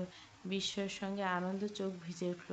পরক্ষণে মুখে হাসি ফুটে উঠল, উজ্জ্বল দীপ্ত পরিপূর্ণ হাসি। সত্যি বলছেন কৌশিক ভাই? হ্যাঁ, একদম সত্যি। এবার থেকে তুই রেডি হয়ে থাকিস মিস মায়া পাটোয়ারি থেকে মিসেস মায়ানী চৌধুরী হওয়ার জন্য। মায়ের মুখে হালকা লজ্জার আভা ফুটে উঠল। সে মাথা নিচু করে মুচকি এসে বলল, কৌশিক। মায়ের নীরবতা টের পেয়ে নরম বলে, কী হলো, কিছু বলছিস না? মায়ের লজ্জায় কোনো কথা বলতে পারছিল না, কী বলবে তাও যেন বুঝে উঠতে পারছে না। এক অদ্ভুত আবেশে কলটা কেটে দিয়ে চোখ বন্ধ করে ফোনটা নিজের বুকের সাথে শক্ত করে চেপে ধরল। ওদিকে কৌশিক মায়ের কল কেটে দেওয়ার কারণটা টের পেয়েছিল। ঠোঁটের কোনো মুচকি হাসি ফুটে উঠল তার, তাই দ্বিতীয়বার আর কল দিল না। ঠিক তখনই হালকা গলায় কেশে রুমে দরজা ঠেলে প্রবেশ করল মহিমা চৌধুরী। কৌশিকের সামনে এসে দাঁড়ালেন। কৌশিক কিছু বলার আগে মুহূর্তে কৌশিকের মা কান মুড়ি ধরে বললেন, পানিতে নামার সঙ্গে সঙ্গে মাছ ধরার ধান্দা, তাই না? আম্মু কী করছি লাগছে তো? মহিমা চৌধুরী কান ছেড়ে দিলেন। কৌশিক হাত বুলিয়ে কানে ব্যথা কমানোর চেষ্টা করলো। মেয়েটা কে রে কৌশিক? কোন মেয়ে আম্মু? এখানে তো কোনো মেয়েটে নেই। মহিমা ভুরু কুঁচকে তাকালো ছেলের দিকে। ঘরে বউ এলো না, আর এখনই মায়ের কাছ থেকে কথা আড়াল করছি? একদম ঘুরিয়ে পেঁচিয়ে কথা বলবেন না। যার সঙ্গে এতক্ষণ কথা বলছে মেয়েটাকে। কি বলছো? আমি কোনো মেয়ের সঙ্গে কথা বলছি না, হয়তো তুমি ভুল শুনছো। আমি তো তোমার আম্মুর ভদ্র ছেলে। এ, আমি কি এমন করতে পারি? হয়েছে হয়েছে ভদ্র ছেলে, আর অভিনয় করতে হবে না। আমি সব শুনছি, তাই যা বলছি সব খুলে বলে। না আম্মু, মায়াকে ভালোবাসিস অথচ নিজের মায়ের কাছে এই কথাটা স্বীকার করতে পারছিস না? না না, এটা তো মানা যায় না। আমি তো জানতাম আমার ছেলে লাকি একটা, যার মনে কোনো ভয় নেই, শুধু বুক ভরা সাহস। অথচ তুই আজ আমার সেই ধারণাটা ভুল প্রমাণ করলি। মায়ের মুখে এই কথা শুনে কৌশিক হা হয়ে গেল। কিছু বলার আগে আবার মহিমা চৌধুরী বলল, কী হলো, চুপ করে আছিস কেন? এই বলে মহিমা চৌধুরী একটু থামলেন। যে আবার কিছু বলতে যাবে অমনি কৌশিক হঠাৎ তার মাকে জড়িয়ে ধরে কৌশিক বলল, ও তুমি একদম আমাকে ভয় পেয়ে দিয়েছিলে। হয়েছে হয়েছে, এত আদিক্ষেতা দেখাতে হবে না। আম্মু তুমিও না। মহিমা চৌধুরী মুচকি এসে বলল, তা বল দেখি, কবে আমরা যাব মায়ের বাড়িতে বিয়ের প্রস্তাব নিয়ে? কৌশিকের মুখ থেকে এমন কথা শুনে কৌশিকের মুখ লজ্জায় লাল হয়ে গেল। মাথা নিচু করে আসতে বলল, ওর তো কয়েক মাস পর ফাইনাল পরীক্ষা আম্মু। পরীক্ষার পরে না হয়? কেন, মায়ের বিয়ের পর পরীক্ষা দিতে পারবেন নাকি? না মনে আম্মু, না না, এই কয়েক মাস বাদ। কাল পরশু শুক্রবার। আমি তোর ফুফাফুকে বলছি কালকে যেন আমাদের বাড়িতে চলে আসে, তারপর সবাই একসাথে বসে সব কথা সেরে নেব। কৌশিকের মুখে একরাশ লজ্জা, মাথা নিচু করে কাপা গল বলে, ঠিক আছে আম্মু, তোমার যা ইচ্ছা। কিন্তু আব্বু, মহিমা চৌধুরী হেসে বললেন, তা নিয়ে তোমাকে চিন্তা করতে হবে না। আমি তোমার আব্বুর সাথে কথা বলে নিচ্ছি। আচ্ছা আমি যাচ্ছি। এই বলে কৌশিকের কাঁধে হাত রেখে দরজার দিকে এগোলেন। ঠিক তখনই কৌশিক মাকে জড়িয়ে ধরে বলল, you are the best mother in the world. হয়েছে হয়েছে বলেই বেরিয়ে গেলেন মহিমা চৌধুরী। বেরোতে কৌশিক দরজাটা হালকা করে বন্ধ করে দিল। কী থেকে কী হয়ে গেল কিছুই বুঝে উঠতে পারছে না। এগুলো কথা ভাবতে ভাবতে বিয়ের কথা মাথায় আসতে না আসতে খুশিতে আত্মহারা নাচতে শুরু করলো। একবার দুবার নয়, পুরো মন দিয়ে নাচছে। ঠিক তখনই দরজা ঠেলে ঢুকে পড়ল রোহিত। ভাইয়ের নাচ দেখে ভুরু কুচকে রাখলো। বাবা, ভাইয়া দেখি ভালোই ডান্সার। পেছন থেকে কৌশিকের কানে কথা যেতে থেমে দেখলো। রোহিতকে দেখে মুখ চুপসে গেল। দিলি তো আমার মুডের 12টা বাজিয়ে। রোহিত মুচকে এসে বলল, না না ভাইয়া, নাচো তুমি। দাঁড়াও, বক্সের লুঙ্গি ডান্স গানটা চালে, তারপর নাচো। আমাকে নিয়ে মজা করিস? তোকে তো এই, না না, এত সাহস আছে নাকি? তাহলে বল, এত রাতে কেন এসেছিস? না, পাশ দিয়ে যাচ্ছিলাম, দরজার ফাঁক দিয়ে তোমার নাচটা দেখে পড়লো, তাই আর কি। এই মুহূর্তে আমার রুমের পাশ দিয়ে যাওয়া লাগে? তো ভাইয়া কোন খুশিতে এমন নাচানাচি? সিক্রেট বলা যাবে না। আরে ভাইয়া বলো না। রোহিত দরজার দিকে ঠেলতে ঠেলতে কৌশিক বলল, কাল বলবো যখন বুঝবি। বলেই দরজা বন্ধ করে দিল কৌশিক। রোহিত হতভম্ব হয়ে দরজার বাইরে দাঁড়িয়ে রইল। আর তার ভেতরে কৌশিক আবার নিজের ছন্দে ফিরে এলো। আবার কিছুক্ষণ প্রাণ ভরে নাচার পর ক্লান্ত শরীরটা এক ধাপে বিছানায় ছুড়ে দিয়ে দুহাত ছড়িয়ে শুয়ে পড়ল, চোখে মুখে তৃপ্তির হাসি। প্রায় ৯টা ছুঁই ছুঁই। রান্নাঘরের ভেতর থেকে ভেসে আসছে সুগন্ধি ধোঁয়া। মহিমা চৌধুরী আর সায়রা চৌধুরী দুজনে সকালবেলার প্রস্তুতি ব্যস্ত। পাত্রের টুংটাং শব্দে যেন সুরের মূর্ছা ভেসে উঠছে পুরো ঘর জুড়ে। ঠিক সেই মুহূর্তে রান্নাঘরের দরজায় সামনে এসে থামল রোহিত। চৌকাঠে হেলান দিয়ে দাঁড়িয়ে নিচু স্বরে বলল, বড় আম্মু, কৌশিক ভাইয়া কোথায়? মহিমা চৌধুরী হাঁড়িতে ঢাকনা চাপিয়ে উত্তর দিলেন, আরে ঘন্টাখানেক আগে তো নাস্তা করে চলে গেছে অফিসে। রোহিত একদমে বলল, ও শিট, কিন্তু বড় আম্মু, ভাইয়ের না আজ 10টার সময় যাওয়ার কথা ছিল। কি হয়েছে রোহিত, কোনো দরকার? না বড় আম্মু, তেমন কিছু না। কথাটা বলে একটু থামলো, তারপর নিজের মায়ের দিকে তাকে প্রশ্ন করলো, আম্মু তিয়াশা কোথায়? ওকে কোথাও দেখছি না যে। সায়রা চৌধুরী তরকারি নাড়া দিতে দিতে শান্ত গলায় বললেন, গতকাল সন্ধ্যার দিকে তার কোনো এক বান্ধবীর বাড়িতে গেছে, সেখানে 1-2 দিন থাকবে নাকি। রোহিত মুখ গম্ভীর হয়ে গেল। এই শরীর নিয়ে তুমি ওকে যেতে দিলে কেন? একবার বাড়ি এসুক খালি। সায়রা হেসে ফেললেন একটু, তুমি জানো না তোমার বোন কেমন, কারো কোনো কথা শোনে নাকি। রোহিত দাঁতে দাঁত চেপে বলল, একবার আসুক তারপর বুঝাচ্ছি আমি। মহিমা চৌধুরী এবার হালকা ধমকেশ্বর বললেন, হয়েছে হয়েছে, তোমাকে এত ওকালতি করতে হবে না। রোহিত আর কিছু না বলে, মুখের একটা শব্দ না বলে নিঃশব্দে সোজা নিজের রুমের দিকে হাঁটা ধরল। করিডর তখন বেশ নীরব।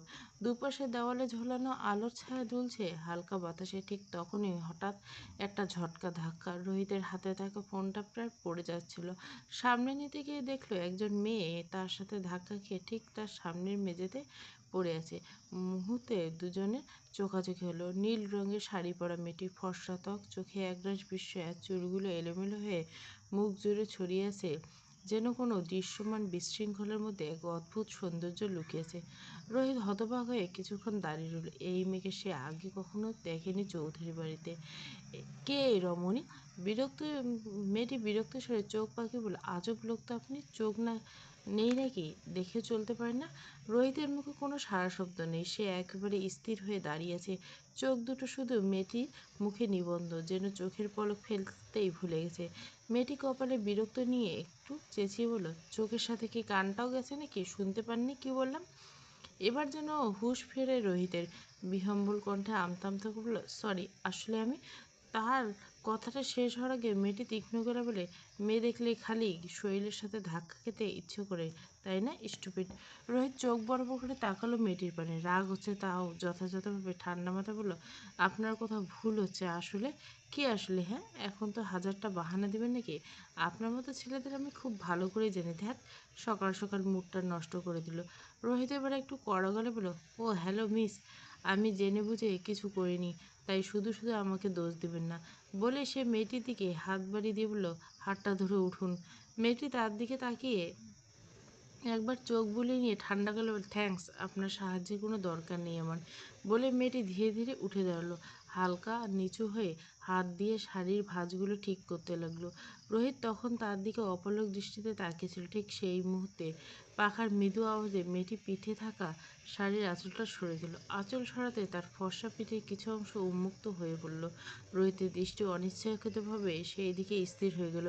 গলা শুকিয়ে এলো, একটানা কয়েকবার শুকনো ঢোক গিলল। মেয়েটি যখন সোজা হয়ে দাঁড়ালো, চোখ তুলে রোহিতের দিকে তাকিয়ে বেশ চমকে গেল। ভুরু কুঁচকে বলল, আপনি এখনও এখান থেকে যাননি? আর এইভাবে আপনি আমার দিকে তাকিয়েছেন কেন? অসহ্য তো।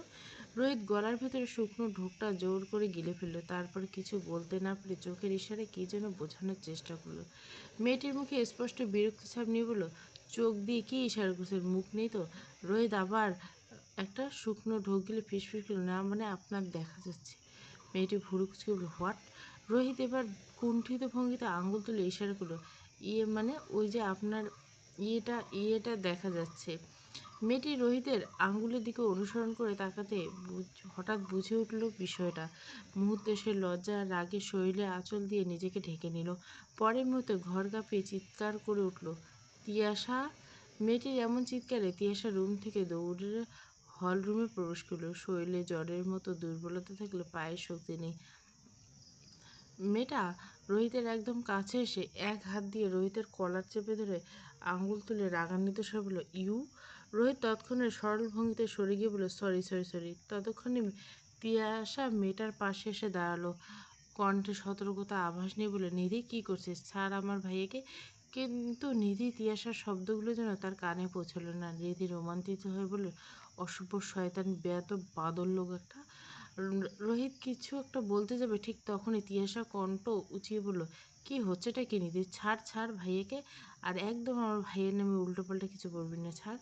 তিয়াশার ইশারায় নিধি কিছুটা অবাক হয়ে রোহিতের কলার ছেড়ে দিল। সাথে সাথে তিয়াশা একটু সতর্ক স্বরে বলল, নিধি শান্ত হয় এবার। এসব কি ভাইয়া? রোহিত যেন কিছুটা সংশয়াত। সে চেষ্টা করলো ব্যাখ্যা দিতে, আমার কোনো দোষ নেই, আমি শুধু বলেছিলাম যে ওনার কিন্তু রোহিতের বাকি বাক্য শেষ হওয়ার আগে নিধি তার মুখ চেপে ধরল। চোখে রাগ, কণ্ঠে বিড়বিড় রাগান্বিত স্বরে সে বলল, অসভ্যতামের তো একটা লিমিট থাকা দরকার নাকি? এখন কি নিজের বোনের সামনে এই কথাটা বলবেন? মাথায় একটু ঘুলি নেই নাকি? সবটা গোবরে ভর্তি। রোহিত নিধির হাতটা তার মুখ থেকে সরালো। অচেনা উত্তেজনা আর ব্যস্ত অনুভূতির মধ্যে সে ঠিক কী বলবে বা কী করবে তা নিয়ে এক ধরনের দ্বিধা অনুভব করছিল। নিজের দিকে তাকিয়ে রোহিত কিছুক্ষণ নিঃশব্দ স্থির হয়ে থাকলো, যেন শব্দ খুঁজছে নিজের ভেতর থেকে। শেষে বিড়বিড় করে বলতে শুরু, তিয়াশা যে জিজ্ঞাসা করলো, এখন না বললে তো ভাববে আমি কি না কি করে বসে আছি আপনার সাথে। বলদ, আপনার মতো বলদ আমি আমার জীবনে একটাও দেখি নেই। বলদ কোথাকার। একদম চুপ থাকবে। তিয়াশা যা মন চায় তাই বলুক, কিন্তু ভুলেও যদি আপনি কিছু বলেছেন, নিচে বরাবর এমন একটা লাথি দিব কেঁদে কুল পাবে না। পাশ থেকে তিয়াশা আবার ভুরু কুচকে বলে, এই তোরা কি বিড়বিড় করছিস? তিয়াশার কণ্ঠে চমকে উঠল দুজনে। তড়িঘড়ি করে নিধি রোহিতের কাছ থেকে সরে এসে তিয়াশার কাছে দাঁড়িয়ে বলল, নিধি তুই কি আমার ভাইকে আগে থেকে চিনিস? নিধি বিরক্ত স্বরে বলল, কেন রে, তোর ভাই আগের থেকে চিনতে হবে এমন কোনো কথা কোথাও লেখা আছে নাকি? তিয়াশা ভুরু কুচকে বলল, তুই আর তোর তেড়ামি সহ্য হচ্ছে না, দুটোই এখন এখান থেকে বিদায় হয়। নিধি একটু ক্ষুব্ধ কণ্ঠে জিজ্ঞেস করলো, দোস্ত তুই আমাকে তাড়িয়ে দিচ্ছিস? না, তোমার মতো কিউটি বান্ধবীকে তাড়াচ্ছি না, বাড়ি থেকে বের করে দিচ্ছি। এখন এখান থেকে চলে যা, কাল কলেজে কথা হবে। নিধি ভুরু কুচকে বলল, হ্যাঁ যাচ্ছি যাচ্ছি, জ্বর সেরে গেলে কলেজে আসিস, বাই। বলে নিধি চলে যেতে যেতে রোহিতের দিকে ভুরু কুচকে তাকিয়ে সোজাসুজি একটা মুখ খিচে ভ্যাংচি কাটলো। রোহিত তা দেখে রাগান্বিত চাহনি নিক্ষেপ করল নিধির দিকে। নিধি তা দেখেও না দেখার ভান করে পিছন ফিরে না দেখে চলে গেল। তিয়াশা সবটা অবাক দৃষ্টিতে দেখছিল। অতঃপর সে ধীরে ধীরে, কি ভাইয়া? রোহিত একটু হেলাফেলা করে বলে, এটা তোর বান্ধবী না বন্ধু রে? তিয়াশা চোখ কুচকে জিজ্ঞাসা করলো, তাতে তোমার কি? রোহিত আনমনে বিড়বিড় করলো, কি ঝাঁজ মাইরি। তিয়াশা ভুরু কুচকে বলল, কি বললে? কই কিছু না তো, ঠিক আছে। এরপর রোহিত কিছুটা উৎসাহ সহকারে জানতে চাইল, আগে তুই একটা বল, এই পাকা মরিচ কোথা থেকে তুলে আনলি? তিয়াশা স্বাভাবিকভাবে উত্তর দিল, বাড়ি থেকে। আরে না, আমার কথার মানে হলো ওর বাড়ি কোথায়? বাড়ি দিয়ে তোমার কি কাশনি? না কিছু না। এর আগে একটু আগে আম্মুর কাছ থেকে শুনলাম তুই তোর কোন বান্ধবীর বাড়িতে গেছিস দুদিনের থাকার জন্য। হ্যাঁ গেছিলাম, নিধিদের বাড়ি, কিন্তু ওদের পুরো বাড়ি রং করাচ্ছে তাই চলে এসেছি। ও আচ্ছা, উপরে যা বিশ্রাম করে। হ্যাঁ যাচ্ছি। যেতে যেতে হঠাৎ সে মুচকে এসে আবার সতর্কভাবে বলল, ভাইয়া সাবধান, মেয়ে কিন্তু খুব ডেঞ্জারাস। তবে রে আম্মু বাঁচাও। তিয়াশা চিৎকার করে দৌড় দিল এবং সঙ্গে সঙ্গে জোরে এক দৌড় দিল। তিয়াশা চলে যেতে রোহিত যেন একটা ভেবে মুচকে এসে নিজের রুমের দিকে চলে গেল। রাত প্রায় 11টা। অফিস থেকে সবেমাত্র ফিরছে কৌশিক। ভীষণ ক্লান্ত লাগছে তাকে, চোখে মুখে স্পষ্ট ক্লান্তি ছাপ। বাড়ি ঢুকে কোনো দিকে না তাকিয়ে সোজা নিজের রুমে চলে আসে কৌশিক। কিছু না ভেবে হাতে তোয়ালে নিয়ে সোজা শাওয়ার নিতে চলে যায় ওয়াশরুমে। কিছুক্ষণ পর শাওয়ার শেষ করে তোয়ালে মুড়ে বের হলো কৌশিক। এমন সময় হঠাৎ পুরো রুমটা অন্ধকার। অন্ধকারের সঙ্গে সঙ্গে কৌশিক লক্ষ্য করলো পুরো রুমটা সুন্দরভাবে সাজানো হয়েছে লাল নীল রঙের ছোট ছোট মোমবাতি দিয়ে। ঠিক সেই মুহূর্তে ব্যালকনি থেকে ভেসে আসতে লাগলো মিষ্টি কণ্ঠে গুনগুন করা গান। কৌশিক তা শুনে আস্তে আস্তে ব্যালকনি থেকে এগোতে লাগলো। ব্যালকনিতে পা রাখতে কৌশিকের চোখ বড় বড় কপাল উঠল। তার সামনে বসে মোমবাতি জ্বালাচ্ছে আর গুনগুন করে গান গাচ্ছে এক রমণী। রমণীর পায়ে পরনে লাল শাড়ি, পায়ে আলতা, নুপুর পরা, দু হাতে লাল চুড়ি, কোমরে সোনালি কোমর বন্ধনীতে, ঠোঁটে লাল লিপস্টিক, কানে ঝুমকো দুল যা পেছনে চুলের সঙ্গে বেঁধে রাখে। হাঁটু সমান চুলগুলো মুক্ত। মৃদু বাতাসে কয়েকটি চুল কৌশিকের মুখে এসে পড়ল। সঙ্গে সঙ্গে কৌশিক চোখ মুখ কুঁচকে ফেলল। চুল থেকে ভেসে আসছে সেই পরিচিত মিষ্টি ঘ্রাণ যা সে বহুবার অনুভব করছে। কৌশিক আর চিনতে দেরি হলো না, এ রমণী তার মায়াবতী, কৌশিক নিজ চৌধুরীর মায়াবতী। কিন্তু এই সময় হঠাৎ এত রাতে মায়া এখানে কিভাবে এসেছে? কৌশিক ধীরে ধীরে তার দিকে এগোলো। রমণীর কাঁধে আলতো করে হাত রেখে নরম শুনল, মায়া তুই? মায়ের লাজুকতা নামিয়ে মুখটা নিচু করে আস্তে করে চোখ তুলে তাকালো কৌশিকের দিকে। যেই তাকালো অমনি সাথে সাথে আচমকা খিচে চোখটা বন্ধ করে জোরে এক চিৎকার দিয়ে উঠল। চিৎকার করার সঙ্গে সঙ্গে মায়ের জ্ঞান হারিয়ে পড়ে গেল সোফার উপর। কৌশিক কিছুই বুঝে উঠতে পারল না, হতভম্বের মতো তাকিয়ে রইল মায়ের দিকে। ঠিক যখন ওর কাছে যাবে তখনই হঠাৎ পায়ের যেন কিছু একটা ওর বাধা অনুভব করলো। নিচের দিকে তাকাতে কৌশিকের চোখ বিস্ময়ে বড় বড় হলো। দৃশ্যটা দেখার মুহূর্তে তার মুখ লাল হয়ে উঠল লজ্জায়। সে শুকনো গলা বারবার দুবার ঢোক গেল, অতঃপর বিড়বিড় করল, না, তোয়ালে নেই। তাড়াতাড়ি নিচ থেকে তোয়ালেটা তুলে আষ্টে পৃষ্ঠে শরীরের সাথে জড়িয়ে নিল কৌশিক। তারপর এক চিলতে দুষ্ট হাসি হেসে বিড়বিড় করে বলল, আমাকে সারপ্রাইজ দিতে এসে নিজেই সারপ্রাইজ হয়ে গেলে বেচারি। একটু হেসে মায়ের দিকে ঝুঁকে মৃদু হেসে বলল, তোর ভাগ্যটা সত্যি ভালো রে মায়া। বিয়ের আগে বিনা টিকিটে সিনারি দেখে নিলি। বিয়ের আগে এমন সিনারি দেখার ভাগ্য কয় একটি মেয়ের হয় বল? আর হ্যাঁ, এই অবস্থায় নিজেকে কন্ট্রোল করা বড্ড দায় আমার মায়াবতী। তাই ওঠ, বিনা টিকিটে সিনারি সব বন্ধ হয়ে গেছে, ওঠ। প্রায় ঘণ্টাখানিক পর মায়ের জ্ঞান ফিরল। নিস্তব্ধ ঘরটা, জানলার ফাঁক দিয়ে ঢোকা নরম আলোয় তার মুখে পড়ছে। আস্তে আস্তে চোখ মেলে চারপাশে তাকালো সে। মাথা ঘুরছে, শরীর ভারী লাগছে। কিছুটা বিভ্রান্তি স্বরে জিজ্ঞাসা করলো, আমি কোথায়? এটা কার রুম? সোফায় বসে থাকা কৌশিক চমকে উঠল। মায়ের চোখ খোলা দেখে একটু স্বস্তির হাসি ফুটল তার মুখে। কিন্তু পরক্ষণে এটা অজানা লজ্জায় দৃষ্টি নামিয়ে নিল। তবু সাহস সঞ্চয় করে উঠে এলো মায়ের পাশে। মায়ের নিভু নিভু চোখে তাকালো তার দিকে, কণ্ঠে হালকা কাঁপুনি। আমি কে? কে আপনি? আমাকে এখানে কেন এসেছেন? কে আপনি? কৌশিকের ভ্রু কুঁচকে গেল। ঠোঁটে তির্যক হাসি টেনে গম্ভীর স্বরে বলল, মাই ড্রামা কুইন, ড্রামাটা আমার বন্ধ কর। রুমটা দেখে চিনতে পারছো না? এটা আমার রুম। যা, কয়দিন পর আমার থেকে আমাদের রুম হবে, বুঝলি? কৌশিকের কণ্ঠের কঠোরতা মায়ের ভেতরে যেন হালকা কাঁপন তুলল। সে তাড়াতাড়ি উঠে বসলো। চুলগুলো ঠিক করতে করতে চারিদিকে একবার চোখ বুলিয়ে নিল। ঘরটা পরিষ্কার পরিচ্ছন্ন। দেওয়ালের ফ্রেমে ঝোলানো কিছু ছবি, এক কোণে রাখা গিটার, সবাই কৌশিকের পরিচিত গন্ধে। কিছুক্ষণ চুপ থেকে হালকা অভিমান শুরু হলো, এমন করে বলার কি আছে? একটু শান্তভাবে কথা বলা যায় না? কৌশিক তাকিয়ে রইল তার দিকে, মনে মনে বিড়বিড় করলো, এটা কি হলো? ও কিভাবে এমন স্বাভাবিক কথা বলছে? ওর তো লজ্জায় লাল নীল বেগুনি হয়ে যাওয়ার কথা, কিন্তু ওর চোখে মুখে লজ্জার ছাপ নেই কেন?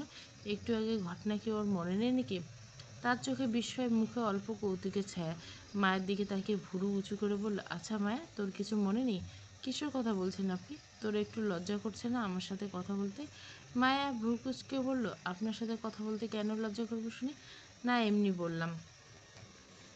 এই কথা বলে কৌশিক চুপ হয়ে গেল। মায়াকে আর চোখে দেখে মনে মনে বিড়বিড় করতে লাগলো, আশ্চর্য, এত কিছু ঘটে গেল আর কিছুই মনে নেই। উফ, আমিও না, নিশ্চয় লজ্জা পাবে বলে এমন ভাব করছে। ঠিক সেই মুহূর্তে মায়া হঠাৎ জোরে চিৎকার করল, কৌশিক ভাইয়া, বাঁচান!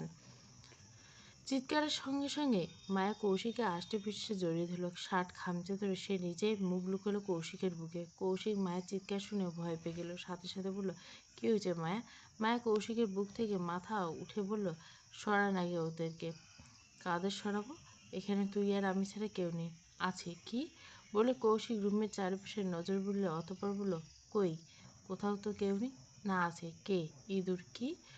হ্যাঁ, দুটো বড় বড় ইঁদুর এখানে আছে। মায়া এখনো কৌশিকের বুকে আঁকড়ে ধরে মুখ গুজে আছে। কৌশিক মায়ের কাঁধে হাত রেখে বলে, এখানে তো কোনো ইঁদুর নেই। আর যে চিৎকার দিচ্ছিস, এতক্ষণ তো তোর চিৎকার শুনে বিনা টিকিটে বাংলাদেশ থেকে উগান্ডা চলে গেছে। এত জোরে কেউ চিৎকার দেয়? কৌশিক কথাটা বলে মাত্র মায়া তার বুকের বাম পাশে সজোরে একটা কামড় বসিয়ে দিল। কৌশিক তীব্র ব্যথা অনুভব করল। কী করছিস? ছাড়, তোরটার মতো এত কাজের না। কামুক বসলেও কোনো লাভ হবে না। ছাড়, মায়ের ব্যথা পাচ্ছি। মায়ের সাথে সাথে কৌশিকের বুক থেকে মুখ তুলে বিছানার এক কিনারে গিয়ে বালিশে মুখ গুজে বসল। মায়ের সত্যি কৌশিকের শার্টে আরও কয়েকটা বোতাম খুলল। কামড়ের স্থানে রক্ত জমে গেছে। সাথে সাথে গোল করে চারিদিকে ধারালো দাঁতের চিহ্ন। কৌশিক শার্ট সরিয়ে মায়াকে দেখে বলল, দেখ কী করছিস, এগুলো কি তোর দাঁত? জরাত রাক্ষসী রানী কটকটে আর একটু হলে যে দাঁতগুলো সব বুকে ঢুকে যেত। এভাবে কেউ কামড় দেয় নাকি? মায়ের ভুরু কুচকে বলে, বেশ করছি, চুপ কর শালি, যা মজা করেনি এই তো আর কয়টা দিন, সময় আমারও আসবে। সেই বরাবরের কামড়টা বসালি না, সেই কামড় দিয়ে সুদে আসে তুলে নিব, দেখিস শালি। ছি, কী সব কথাবার্তা, মুখে লাগান অসভ্য। চুপ কর শালি, একদম চুপ। আর আমাকে আগে এটা বল, ঋতুর দেখে এমনি কেউ চিৎকার করে? কৌশিকের কথা শুনে মায়া তার সব ভুলে একটু বাচ্চা সুলভ স্বরে বলে, কী করবো কৌশিক ভাই, আমি ভীষণ ভীষণ ভীষণ ভীষণ ভীষণ ভয়। কৌশিক গম্ভীর কণ্ঠে বলল, মরি ভীষণের পরে বল। মায়া ঠোঁট বাঁকিয়ে বলে, জানেন কৌশিক ভাই, আমি ভীষণ ভয় পাই ইঁদুর দেখে। তখন দেখেননি ইঁদুর আমার কাছে ছিল বলে ভয়ে আমি অজ্ঞান হয়ে গেছিলাম। হোয়াট? কী হয়েছিল? মানে ইঁদুর দেখে তখন অজ্ঞান হয়ে গেছিলি? হ্যাঁ, তাও দুটো বড় বড় ইঁদুর ছিল, তাই আমি বেশ ভয় পেয়ে গেছিলাম। কৌশিক মায়ের কথা শুনে ঠাস করে কপালে হাত রেখে বলল, ছি মায়েরি, কী হলো কৌশিক ভাই, কিছু হলো? কিছু তো হয়েছে কৌশিক ভাই, বলেন না। যা হবার তা হয়ে গেছে, বাদ দে। এই আমি অজ্ঞান অবস্থায় আপনি এবার আমার সাথে উল্টোপাল্টা কিছু করেননি? দেখ, চুপ থাক। তোর সাথে আমি আর কী করবো, যা হওয়ার সব তো আমার সাথে হয়, তবে মানতে হবে। খা, এতক্ষণ কপাল আমার। মায়ের কৌশিকের এই কথা তেমন একটা গুরুত্ব দিল না। এই রুমে আপনার মতো একটা জলজন্তু ষাঁড় থাকলে এটাই কি যথেষ্ট নয়? সাথে ইঁদুর পালানোর কী দরকার? এমন সময় মায়ের মুখ থেকে এই কথা শুনে কৌশিকের সাথে খুশির সাথে কৌশিকের রেগে গেল। মায়ের পানে রক্তিম চোখ নিক্ষেপ করে ধমকেশ্বর বলল, থাপ্পড় চিনিস? এক থাপ্পড়ে 4 8 32 বাটি খুলে হাতে ধরে দেব। মায়া কৌশিকের ধমকে থতমত খেয়ে গেল, আঁকড়ে ধরল বালিশ। সাথে সাথে চোখ বেয়ে গড়ি পড়ল দুফোঁটা নোনা জল। কৌশিক তা দেখে বেশ অবাক হলো। প্রতি কথায় এত মুডসুইং হয় কীভাবে এই মেয়ের, মনে মনে ভাবল কৌশিক। কৌশিক সাথে সাথে মায়ের কাছে এসে বসলো। হাত দিয়ে চোখ মুখ মুছে দিতে চাইল মায়া। একদম একদম ছুঁবেন না আমায়, আপনি একদম ভালো না। আপনার সঙ্গে এখন আর কোনো কথা নেই আমার। আপনার সঙ্গে এখন আমার আড়ি। কিন্তু আমি তো তোর সাথে আড়ি করব না। না করলে নেই, কিন্তু আমি আর আপনার সাথে কথা বলবো না। থাকেন আপনি আপনার রুমে। বলে মায়া যেই না বিছানা থেকে উঠে চলে যাবে, অমনি কৌশিক মায়ের এক হাত ধরে টেনে সাথে সাথে এক হ্যাঁচকা টেনে মায়াকে তার কোলে বসিয়ে দিল। আমার পারমিশন ছাড়া কোথাও যাওয়া হচ্ছে না শুনি। ছাড়ুন আমার হাত, আমার ব্যথা লাগছে। সরি সরি সরি, আপনার সাথে কোনো কথা নাই, ছাড়ুন আমায়। সরি বললাম তো, বললাম না ছাড়ুন আমায়। যা, আর ধমক দিব না, এবার যা। কৌশিকের কথাটা টান দিয়ে মায়া অভিমানী স্বরে বলল, এইভাবে ক্ষমা করবো না। তাহলে একটা গান বললে তাহলে না হয় ক্ষমা করবো। ও এই ব্যাপার, এটা তো আমার বাঁ হাতের খেলা। দাঁড়াও, এক্ষুনি বলছি। এই শুধু গান না, সাথে আমার আর একটা শর্ত আছে। না না, আমি কোনো শর্ত মানতে পারবো না। আপনার সাথে না আরি, ছাড়ুন আমায়, ছাড়ুন বলছি, শুনেছি তো। বাল, বল কী সত্য তোর? এমন একটা গান গাইতে হবে যেই গানের মাধ্যমে আপনি আমাকে প্রপোজ করবেন, আর আপনার গানও বলা হবে, আর আমি হ্যাঁ। উল্টোপাল্টা গান বললে চলবে না কিন্তু, না হলে। আরও আরও বলছি তো আমি, এমন কোনো গান আছে নাকি নেই, তা ভাবার সুযোগও দিবি নাকি? অনলি 5 মিনিটস, ওকে ওকে। বলে কৌশিক ভাবতে শুরু করলো কী গান করবে, যে গান দিয়ে দুটো প্রপোজ করবে। ভাবতে ভাবতে 4 মিনিট কেটে গেল। মা বললো, অলরেডি 4 মিনিট শেষ, আপনার কাছে আর মাত্র 1 মিনিট আছে মিস্টার। গান খুঁজতে খুঁজতে দেখতে হাবুডুবু খেয়ে যাচ্ছেন। মায়ের কথা শুনে কৌশিক কিছু একটা মনে পড়লো। সাথে সাথে কৌশিক বলল, এই কী বলি? কেন, খারাপ কিছু বললাম? না, লাস্টে কী বললি তুই আমাকে? কী গান খুঁজতে গিয়ে কী খাচ্ছি, হাবুডুবু কেন? কৌশিকের এক হাত দিয়ে মায়ের গাল আলতো করে টেনে নিয়ে বলল, নিজেই এক সমস্যা আবার নিজেই সাবধান। সুইটহার্ট তো আমি। কৌশিকের কথা শেষ হওয়ার আগে মায়া বলল, শেষ পর্যন্ত সামান্য একটা গান খোঁজার শোকে পাগল হয়ে গেলেন নাকি? পাগল নেই আমি, এবার তোকে বানাবো, গান শোনার জন্য তৈরি হ। কৌশিকের কথা শুনে মায়া ভ্রুকুচকে বলল, নিশ্চয় গান না গেয়ে নিজেকে একটা বানাইছে, তাই না? এসব কিন্তু একদম চলবে না, বলে দিলাম। না, আমি কেন বানাতে যাব? গানটা তো আগে শোন, তারপর না হয় যা বলার বলিস। বলেই কৌশিক মায়ের হাতটা আস্তে করে ছেড়ে দিল। কৌশিক ধীরে ধীরে উঠে দাঁড়ালো, কোণের দিকে রাখা পুরনো গিটারটা তুলে দিল। কতদিন এই গিটারে হাত দেয়নি, ধুলো জমে আছে তার। কিন্তু আজ কেমন যেন গিটারটাও প্রাণ ফিরে পেল। সে জানে আজ কৌশিক মনে কিছু বিশেষ আছে। গিটার হাতে নিয়ে মায়ের সামনে এসে বসে পড়ল কৌশিক। গিটারের তারগুলো হাত দিয়ে বুলালো, যেন পুরনো বন্ধুকে নতুন করে ছুঁয়ে দিচ্ছে। আঙুলের ডগায় কিছুটা কাঁপুনি, কিন্তু মন দিল এতদিন বাজে বাজাতে বলছে, অথচ আচার্যের কোনো ভুল নেই, কোনো সংশয় নেই। দুইবার কাশি দিয়ে গলাটা একটু পরিষ্কার করলো কৌশিক। এক মুহূর্তের জন্য মায়ের দিকে তাকালো সে। তখন এক দৃষ্টিতে তাকিয়েছে কৌশিকের দিকে। নিঃশব্দ, নিঃশ্বাসটা যেন আটকে আসছে কোথাও। কৌশিক হালকা হাসলো, তারপরে গিটারটা তারে এক টানে আঙুল চালিয়ে প্রথমে কর্ডটা বাজালো। মৃদু সুর ঘর ভরে উঠল। মায়ের পানে নিবিষ্ট চোখে তাকিয়ে গভীর এক অনুভূতি নিয়ে কৌশিক গলা ছেড়ে গাইতে শুরু করলো, মন খালি তুই তুই করে, তুই তুই করে, তুই তুই করে। চলবে প্রণয়ের ঘোর রাত, পর্ব ৩। বলছি এই গল্পটা কন্টিনিউ দিয়ে শেষ করব, শেষ হয়ে যাবে, রাত্রেও দিব আর একটা পর্ব।